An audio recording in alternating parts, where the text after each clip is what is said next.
Okay, magandang buhay sa ating lahat guys. Good morning po sa lahat. Okay, ngayon ay linggo. Ayan. So for today's video guys ay gagawa po tayo ng account natin sa Bix wallet debit card. Okay, kung paano gumawa ng sarili nating wallet dito sa Tag Market para magamit natin sa ating pag-withdraw. Okay, so ito po yung video tutorial for beginners. Okay, so sa mga hindi pa marunong o bago pa lang, okay, so ganito lang yun paggawa ng account dito sa Bix wallet debit card. Okay, ngayon unang-unang step na gagawin natin guys ay pumunta po tayo sa Chrome. Okay, any website na pwede nyong gamitin, pwedeng Firefox, pwedeng Safari, pwedeng Chrome, pwedeng Brave, ayan. Ngayon ay Google Chrome ang gagamitin ko guys. So i-click lang po natin itong Chrome. Okay, so ngayon sa mga bago, kailangan lang na i-type nyo po dito yung HTTPS then dalawang tuldok is plus dalawa and then bix.fi is plus. Okay, dapat i-type nyo po yan. And then, pag na-type nyo po yan, kailangan natin i-download muna yung apps ng Bix wallet. Okay, yun, i-click natin yung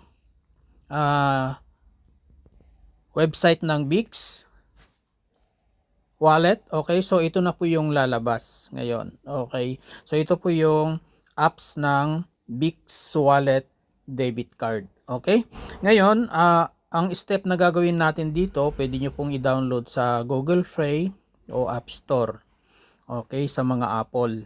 Yan, tingnan natin muna dito sa baba. Ito po yung card na pwede nating makuha. Ayan.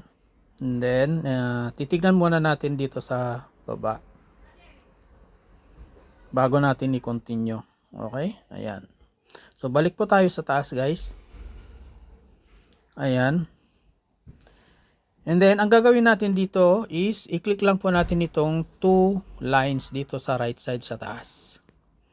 Ayan. Okay. Ngayon, dito, makikita natin dito yung card program, wallet, rewards, security. Okay. So, ang gagawin natin dito, i-click natin itong Google Play. Kung depende sa inyo kung ano po yung gamit nyo. Kung Apple, dito po kayo sa App Store. Kung Android naman, o kung ano man yung unit ng cellphone nyo, dito naman po kayo sa Google Play o Play Store. Punta po tayo dito sa Google Play. Ayan, so lalabas na po ito guys, yung BixPay. So ang gagawin natin dito is i-click natin yung install. Dapat i-install po natin muna ito pong apps ng BixPay wallet debit card. Okay, click natin yung install. Then wait natin guys. Ayan. Ayan. So hintayin lang po natin na matapos yung ating pag-install ng ating BixPay wallet. Ayan. So, nag-iikot pa guys. So, wait lang po natin saglit. Ayan guys. So, wait nyo lang po guys na mag-highlight itong open. So, ibig sabihin yan na download na natin, na-install na natin. So, i-click lang po natin yung open. Okay. Ayan.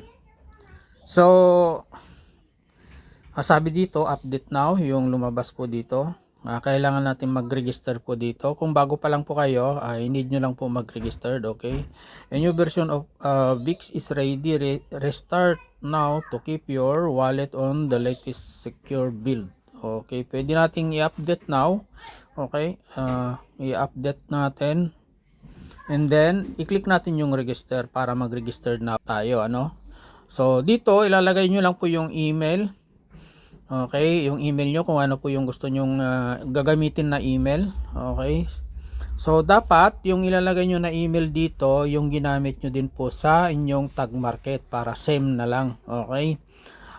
Kasi siyempre dito po sa Bix sa wallet debit card natin ay nakakonect po ito sa Tag Market. Kaya dapat same email lang po yung gagamitin po natin dito. Okay. Ayan. So, lagay po natin yung ating email o kaya i-paste po natin.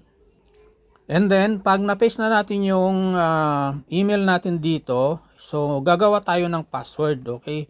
So, any password, nasa inyo na po yung gagawin nyo na password nyo, kung ano po yung gusto nyo, ano, okay? So, i-paste ko lang yung aking password po dito. Okay, then, i-confirm lang po natin yung password. Ulitin po natin yung ating ginawa na password. Okay? So, i-paste ko ulit yung aking password po dito. Ayan. Ngayon, na-paste na natin yung ating password at nakagawa po tayo nailagay na natin yung ating email. Then, i-click na natin itong register. Okay? Click na natin yung register para makagawa na tayo ng ating account. Yon. So, dito, sabi dito, check your email. So, pumunta po tayo doon sa ating email. Okay? Recent verification email, sabi dito. Kaya, i-check natin yung ating email para i-verify po natin. Punta po tayo sa ating email.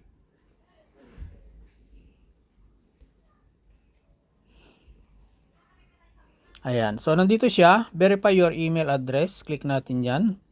Welcome to Bix. Okay, so dito makikita nyo po yung verify account. Okay, click lang po natin itong verify account. So tatandaan guys na after nyo makapaggawa ng account nyo ay i-check nyo po lagi yung email nyo. So i-click natin itong verify account. Ayan, and then email verified. So verified na siya and then log in to your account. So pwede na tayong mag-login guys. Click lang po natin itong login to your account. Yan. So ngayon magla-login na po tayo. Okay. So i-paste po natin yung ating email po dito. Then pag na-paste na natin yung ating email, i-paste din natin yung ating password po dito. Yung password na ginawa natin. Okay? Ayan. Ngayon, na-paste na natin yung ating email saka yung ating password. Then i-click na natin yung login. Yan. Okay, so ayan guys, allow Bix to send you a notification. Nasa inyo na po kung i-allow nyo po o kaya don't allow. Okay. Ayan, so nakagawa na po tayo ng ating account dito sa ating Bix Wallet debit card. Ngayon, sabi dito, security reminder, nasa inyo na po kung gagawin nyo, itutuloy nyo na po kaagad yung security ng inyong account. Dito po, unable to factor authentication to protect your account, sabi dito, no? So, don't show this 30 days again, set up. Ayan, pwede nyo na pong i-set up o kaya pwede nyo, letter nyo na po i-set up, nasa inyo na po yan. So sa akin, letter ko na po i-set up, okay? Ayan, so X ko muna po ito. Ayan, so ito na po yung inyong Bix Wallet debit card. Okay, nandito po yung card sa loob niya. So pwede po kayong mag-order. Ngayon, ang gagawin natin ngayon ay nakikita nyo po dito sa baba, wallet, card at saka settings. So ang gagawin natin dito, pumunta po tayo sa settings. Click natin yung settings. Ayan, and then dito guys ay sa profile, makikita natin dito yung general settings. Kailangan natin i-click itong scan QR. Okay, authorize apps send with BixPay or blockchain wallet address. I-click natin itong scan QR para picturean po natin yung QR code doon sa ating Stratify registered apps. Okay, click natin itong while using the apps. Ayan, ngayon pipicturean po natin, okay, yung ating QR code. So dapat guys ay dalawa yung cellphone nyo. Okay, so unang-una kailangan ay mag-login po kayo sa inyong account sa Stratify and then pumunta po kayo doon sa my product and then hanapin nyo po yung Bix Wallet debit card. So ito po yon. Okay, ito po yon guys, Bix. wallet and debit card. So i-click natin yung register para lumabas po yung QR code. Okay, kung iisa lang naman po yung cellphone nyo, ang gagawin nyo muna ay pag na-open nyo po ito, yung doon sa Stratify nyo, i-open nyo muna and then i-click nyo po itong register and then ang gagawin nyo po dito guys ay ayan, automatic guys na nakuha niya. Okay, na-scan niya kaagad. So ito na po yung lumabas, okay? Ayan. Ngayon, kung iisa yung cellphone nyo, ang gagawin nyo po, screenshot nyo po yung QR code. Okay, and then kapag na-screenshot nyo na, dito nyo po i-upload. Okay, ayan. Ngayon, na-picturean ko na, na-scan ko na, kaya ang gagawin ko na lang po dito is i-click ko po itong approve. Okay, i-click ko po yung approve. Ayan, authorization approve. Ayan na po. Okay. So, okay na po siya. Okay. So, pwede na po akong mag-deposit po dito. Lumabas na po yung deposit. Ayan. And then, pwede po kayong mag-KYC po dito. Mayroon siyang KYC, ano.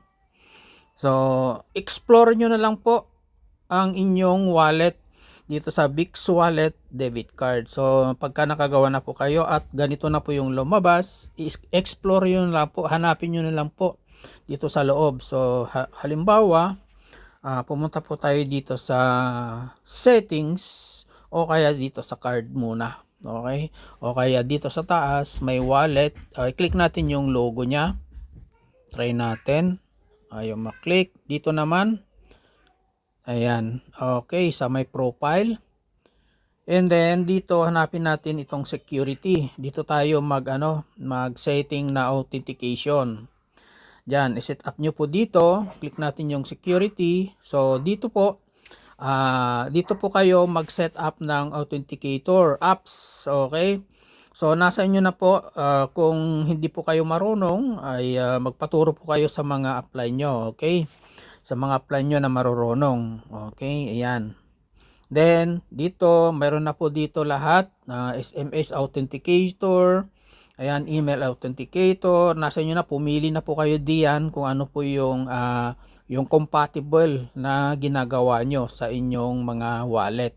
So sa akin kasi ang ginagawa ko dito is authenticator saka email authenticator yung ginagawa ko dito. Pwede ring mas mabilis SMS authenticator. Ayan, kaso lang dito sa SMS just in case na magkaroon ng problema yung yung cellphone nyo, yun lang po. Yung number nyo sa cellphone nyo, yun lang ang problema. Kaya lagi kong ginagawa dito sa akin ay authenticator apps saka dito sa email. Kasi yung email walang walang, hindi yan mawawala kahit saan ka pumunta, kahit ilang years yan. Nandyan lang yung email mo basta alam mo yung password mo. Pwede naman po dito sa passkey, biometric, yung pong face login o kaya yung fingerprint, yan. Okay? So, back po tayo guys. Pumunta po tayo dito sa card. Ayan. So, start verification. Dito na tayo mag-verify ng ating mga identity. So, start verification. Ayan. I-click nyo lang po yung start verification. Then, begin verifying. Ayan, okay. So i-click lang po natin yung country natin. Sa akin ay halimbawa sa akin ita-type ko dito para mas mabilis, Spain. Okay, so ang country ko guys dito sa sa Spain ay not available pa, kaya hindi ko pa itutuloy po ito kasi wala pang nakalagay dito na Spain. So hintayin ko muna hanggat ilalabas nila po yung aking country po dito. So dito wala talagang Spain, Philippines, Japan, Egypt, Ecuador, Chile.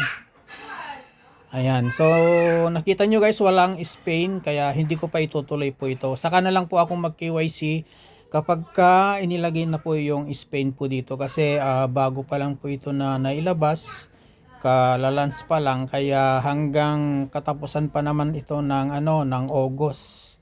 Sabi naman ng ng may-ari nito ay yung mga wala pang nailagay na country po dito ay son. Okay, son ay ilalagay din nila. So ayan lang guys, at dito lang po ako magtatapos guys. At kung kayo po ay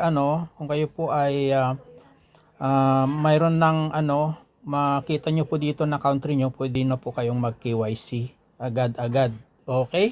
So yan lang guys, at sana makatulong po sa inyo dito ang video tutorial na ginawa ko about po dito sa paggawa ng ating BIX Wallet debit card para may magamit po tayo sa ating tag market, sa ating pagwi-withdraw. Okay? Ayan. Okay guys, yan na lang po. Okay, so maraming salamat and God bless us all.